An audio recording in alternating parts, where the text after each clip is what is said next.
सत साहिब सतगुरुदेव की जय। बंदी छोड़ कबीर साहिब जी की जय। बंदी छोड़ गरीबदास जी महाराज जी की जय। स्वामी राम देवानंद जी गुरु महाराज जी की जय हो।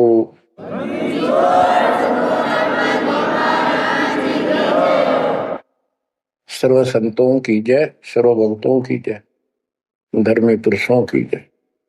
श्री काशी धाम की जय, श्री सुडानी धाम की जय, श्री क्रोथा धाम की जय, श्री बरवाड़ा धाम की जय। सत साहिब परम पिता परमात्मा कबीर जी की असीम कृपा से बच्चों, आपका जन्म ऐसे शुभ समय में हुआ है अब के आपका असल जन्म का भी कष्ट कट जाएगा। ये लोक अच्छा नहीं है, यहाँ कोई भी चीज सुख वाली नहीं है। आज काल के द्वारा हमें मूर्ख बना कर रखा हुआ है, भूल भुलैया कर रखी है। संपत्ति संतान रूपी खिलौने देकर हमें रोक रखा है, एक वश लालच ला रखा है। 1 मिनट में कहता तो मर जाएगा, क्या खिलौने टूट जाएंगे, फिर टक्कर मार करवाएंगे। ये गंदा लोग है। हम अपनी गलती से यहाँ फंसे आकर के आपने सृष्टि रचना के अंदर पढ़ा और सुना है कि हम सतलोक में रहते थे, वहां कोई कष्ट नहीं था। जब इंसान को कोई कष्ट नहीं होता फिर इसको बकवाद भाती है, ये आत्मा अब ऐसी गिर गई। और जिसको कोई कष्ट है, जैसे शरीर में है या परिवार में है या कोई धन संपत्ति का अभाव है, तो इसकी किसी चीज में रुचि नहीं रहती, दुखी रहता है, ना बकवादवादी। लेकिन परमात्मा सुख सागर है, इसकी शरण में आने के बाद फिर दुख नहीं रहता। और थोड़ा बहुत कष्ट ये स्वयं रखता है कि इसकी अकल ठिकाने लगी रहे। और जब ज्यादा दुखी से होते दिखे फिर एकदम ऐसा कर देता है, सोचते रह जाते हैं, हे परमात्मा आज शरण ना होती तो ये तो बहुत नुकसान हो जाएगा, बहुत दुख हो रहा था, बड़ा कष्ट होगा था, पता नहीं क्या क्या हो जाता। तो इससे एक तो परमात्मा दुख में याद रहा, फिर अचानक ऐसा प्रबल सुख कर दिया गजब का, उस चमत्कार के कारण दाता याद रहा कई दिन तक। तो ये परमात्मा कहते सोचल छिद्र में करूं अपने जन के काज, सोचल छिद्र करूं सो होए। क्यों? हम अपने हैं इसके, ये हमारा पिता है। एक उदाहरण दिया जाता है, जैसे अब्राहम सुल्तान था, वो इसका अपना हो गया था। उसने संबंध वाले शरीर में अपने बेटे को भी काटने पे पीछे नहीं हटा, सिर काट दिया मालिक के नाम। अब उसको अपना मान लिया इसने। जैसे अब आरती पढ़ते हैं, दीनन के जी दयाल भक्ति बरजीजियो, खाने का गुलाम अपना कर लीजिए। अपना मान लो दाता, हमने अपना ही जो मानेगा ऐसा नुकता होगा। जैसे संबंध ने किया, नेकी और सेव ने किया, नुकते ऊपर ही जगह रे कोटि कर बोल जाए तुम्हारे। नुकता यही नहीं है कि सिर काटने का होता है, नहीं, नुकता ये भी होता है। जैसे एक भक्त ने बताया था कि मैंने नाम लिए 2-4 महीने हुए थे, घरवाली को पता लग चुका था, रो गए, थोड़ी बहुत खवासनी हो ही जाती थी। एक दिन मैं सत्संग में आने लग रहा था, रास्ते में फोन आया, 10-11 की बात, एक लौता बेटा बीमार हो गया बहुत सख्त, कहा हो, जल्दी आओ। मैंने कहा वैसे तुम्हारे पास है हॉस्पिटल बिल्कुल साथ है, वहां दिखा लो, डॉक्टर ने इलाज करना, पैसे शुरू है, मैं जा रहा हूँ सत्संग। बस वो लगी उल्टे उल्टी बात सुनान, मैंने फोन काट दिया, मैं आ गया पास में, मैंने फोन ना बंद रखा। अगले दिन फोन खोला, उसी टाइम फोन आया कि लड़का ठीक हो गया, तो चमत्कार हो गया, डॉक्टर भी हैरान है, ये हो कैसे बेहतर हो। तो राहत की सांस ली। फिर मैं जब वहां गया तो फिर मैं पूछा कि तुम्हारे गुरुजी कैसे हैं, क्या सफेद कपड़े पहनते हैं, लंबे से हैं, सिर पे सफेद बाल हैं। मैं उनके मुंह की तरफ देखूं, ये उस लड़के ने बताया अपनी माँ को, एक ऐसा आदमी आया था और मेरे को काल के दूतों से नुक खींच के झटका देकर छुटा के लाया, वापस मेरे को छोड़ दिया इस शरीर में। तो मेरी आंखों से पानी पड़ा, और वो भी नहीं बोली हम भी चाल गए वहां में, सारे परिवार में दीक्षा बोल। उसके बाद इन्होंने कहा उस लड़के का 4 साल हो गए बुखार नहीं चढ़ा। बच्चों, इसको कहते हैं नुकते ऊपर ही जगारे कोटि करो जब जा तुम्हारे, कह कबीर सुनो भी साधो मैं तो हूं विश्वास में। तो बच्चों, अपने से मालिक को विश्वास करो। आप गंदे लोग मांगे हो, इतना समर्पण करना पड़ेगा, इतना विश्वास मालिक को करना पड़ेगा।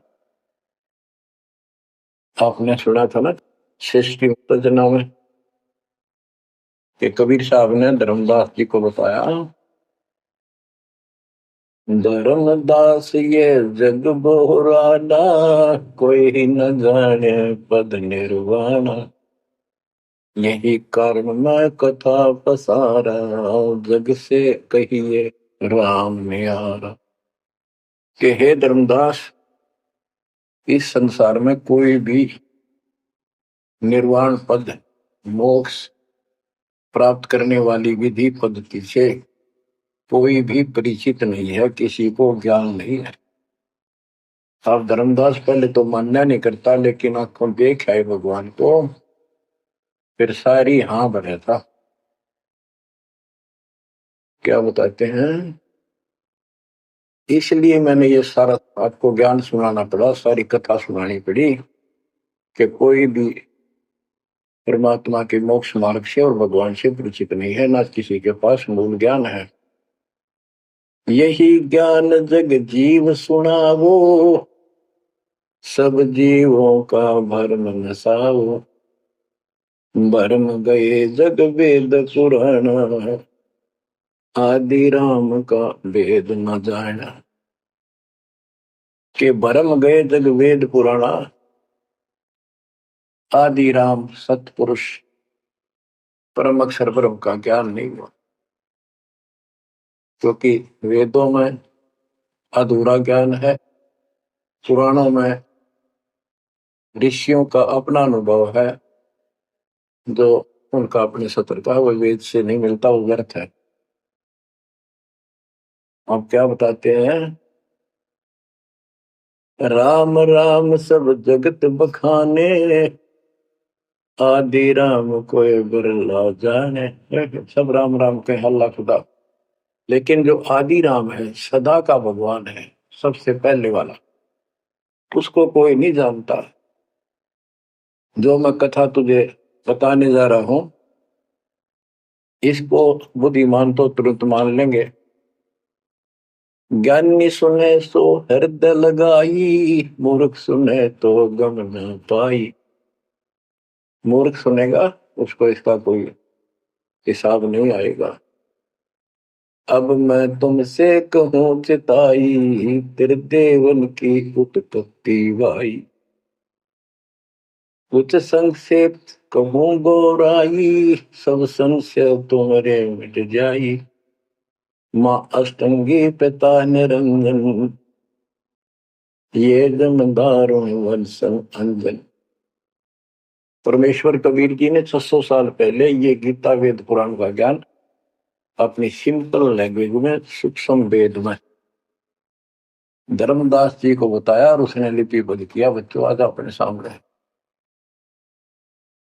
अब वो ठीक का समय आ गया है, क्योंकि आप पढ़े लिखे हो सारे बच्चे, बेटा बेटी, ग्रंथ आपके पास, और ये संसार का इतिहास आपके सामने है, कैसा लोक है, दिन में चैन न रात में चैन, ब्रह्मा विष्णु महेश तक परेशान है।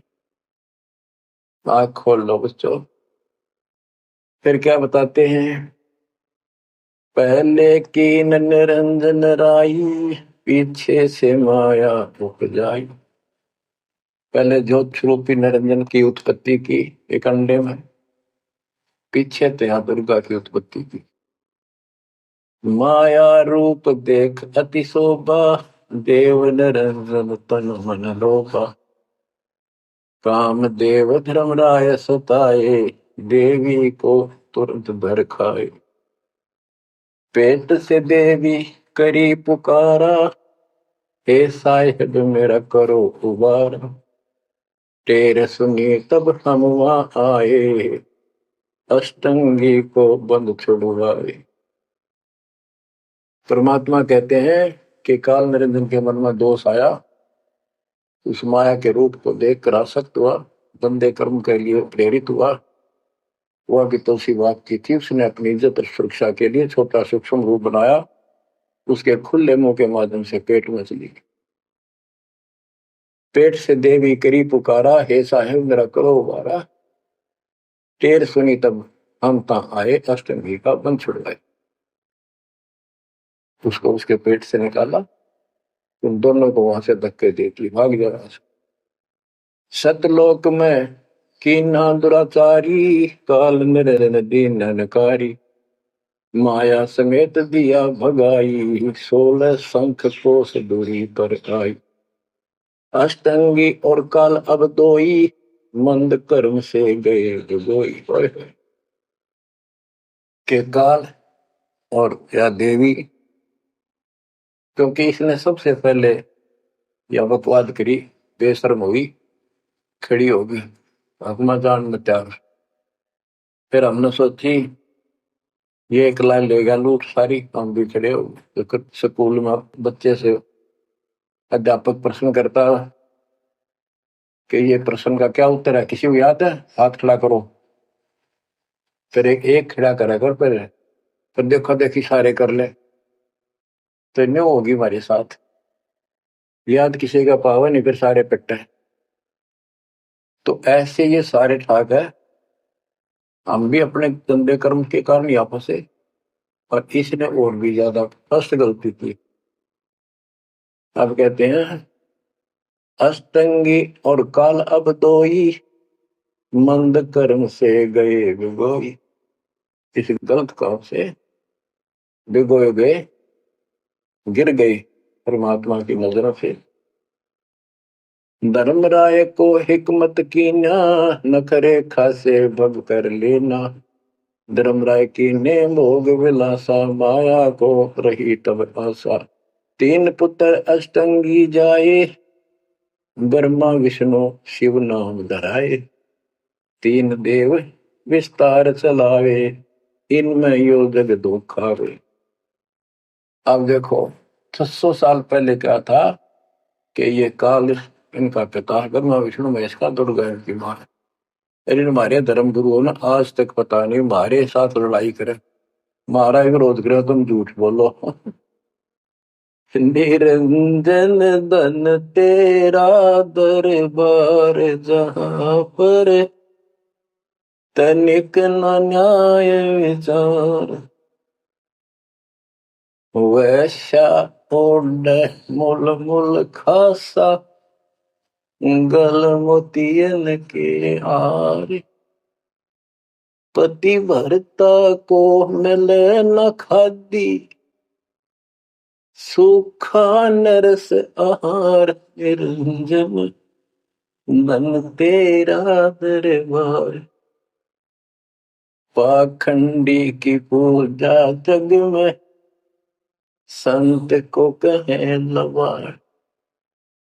अज्ञानी को परम विवेकी, ज्ञानी को मूड गंवार। निरंजन धन तेरा दरबार, जहां पर तनिक न न्याय विचार। कहे कबीर सुनो भाई साबो, सब उल्टा व्यवहार। सच्चे को तो झूठा बताए, इन झूठों का एतबार निरंजन, बन तेरा दरबार कहाँ पर तनिक न न्याय विचार। बच्चों, परमात्मा कहते हैं झूठा न सच्चा मान रहे तुम। 600 साल पहले कहा करते, और आज से 20 साल पहले 30 साल पहले तो यही हालत थी, कोई भी मानने वाला नहीं था, दास के साथ कोई सहयोग नहीं कर रहा था। लेकिन मालिक का वचन है, गुरुदेव का आशीर्वाद फला, कहा था तेरे बराबर विश्व में कोई संत नहीं होगा। उस समय ये बात ऐसी लगी थी जैसे अपने बच्चे को सब इसराया कर। लेकिन साधु बोलने शायद सुबह, साधु का बोलना मिथ्या नहीं जा, आगे वो सत्य होगा। मालिक ने ठीक का समंदर रखा था, और उसमें कहा था कि 5505 जब कलयुग बीत जाए, महापुरुष फरमान जग तारण हो गए। और काल से कहा था कि जब कलयुग इतना बीत जाएगा, तब हम अपना अंश उठाएं। ये 13वां वंश अवदास आया बच्चों। विश्वास कर लो, कुछ भी हो ये ना देखो। कबीर साहब दानक थे, दुल्हा थे, झोपड़ी में सारी उम्र रहे, सारी सृष्टि के पालन करता, सबके दान पोषण करता, और वहां थे। अब बताओ कौन मान रहा है कबीर इज गॉड? हमारे ना मानने से क्या उनकी कोई महिमा में फर्क पड़ गया? हमारी बुद्धि कमजोर थी, ना मानने ना मानो। वहीं से दिखावा करने की जरूरत नहीं थी। समर्थ को 120 वर्ष झोपड़ी में रहे, दुल्हे का काम करते रहे, निर्धन की भूमिका करते रहे, शूद्र जाति में रह गए, इसमें छुआछूत बहुत ज्यादा थी। इसलिए हमारी बुद्धि काम नहीं करी थी कि यो भगवान हो सकता है। हाँ, सिद्धि जरूर है, हमारे सुख बहुत हो रहे, इसलिए चिपक रही थी। जब दाता ने एक लीला की, सब छोड़कर भाग गए, विमुख हो गए, गुरुद्रोही नहीं हुए, शुक्र है। वहीं से 120 वर्ष रहकर परमात्मा मगर शहर से, नगर से, हजारों लोगों के बीच में, तो राजाओं की उपस्थिति में, सेना की उपस्थिति में, भक्तों की, पंडितों की भीड़ लगी थी। एक चादर नीचे बिछाई, एक ऊपर ओढ़ी, और आकाशवाणी के ऊपर जाके देखो उठा के चादर, क्या है इसके अंदर? देखा तो फूल थे 100 जितने, सुगंधित। जब देखा ऊपर में परमात्मा ऊपर जा रहे हैं, तो बच्चों वो उस दिन भी भगवान थे, आज भी है, आगे भी यही है। भगत कहते थे कि हमारे गुरु जी ने ये कर दिया, भगवान है। कहते थे भगवान, लेकिन दिल में जगह नहीं थी। दूसरे जगत के लोग कह देते थे शायद भगवान है, ये तो शूद्र है, अनपढ़ है, वेद ग्रंथ भी ना जानता, वेद के शास्त्रों के बारे में कुछ ज्ञान नहीं इसको, ऐसा ही भगवान है, इसी निर्धनता में क्यों टाइम पास कर रहे हैं? अपना महल एक सेकंड में बना सकता, भगवान तो धन भर दे। अब संसार तो यही बोलेगा, भगत ने उसकी बातों पर कभी जाना नहीं चाहिए, क्योंकि उसको ज्ञान होता है। इसी प्रकार आज कोई भी कुछ कहे आपको, इन चीजों को फर्क नहीं पड़ता, अगर समय का इंतजार करो। अभी तो गेम जारी है, हार जीत तो पाछो होगी, आप विश्वास रखो। और ये विश्वास का एक और आपके लिए पॉइंट है, कहां से क्या हो रहा है। हो सकता है ये ज्यादा समय नहीं रहा करे, क्योंकि ये अनहोनी है, कभी तो ना पहुंचती, भयान होगा ऐसा हो ही नहीं सकता। आप समझ लेना, जो हो रहा है परमात्मा की कृपा से हो रहा है, आगे जो होगा उसकी रजा से होगा, और जो होगा तो अच्छा होगा, बहुत ही अच्छा होगा। दास को अपने साथ समझना, विश्वास रखना, और बच्चों सुनो उस मालिक की महिमा। परमात्मा कबीर जी कहा करते, निरंजन बन तेरा दरबार। यहाँ तनिक नहीं सच्ची बात कहते, न्याय का काम नहीं, कह कबीर सुनो भी साधो, या सब उल्टा गया। इस सच्चे ने तो झूठा बताओ मुझे, कबीर साहब कहते थे, और इन झूठों का एतबार सरेआम कहा करते, पर कौन माने, उनको ज्ञान नहीं था। आज आप तो विद्वान हो, पढ़े लिखे हो, शिक्षित हो, आप तो मानोगे ऐसी गलती पहले वाली फिर ना कर दियो, सारे फाउल पॉइंट बता दिया।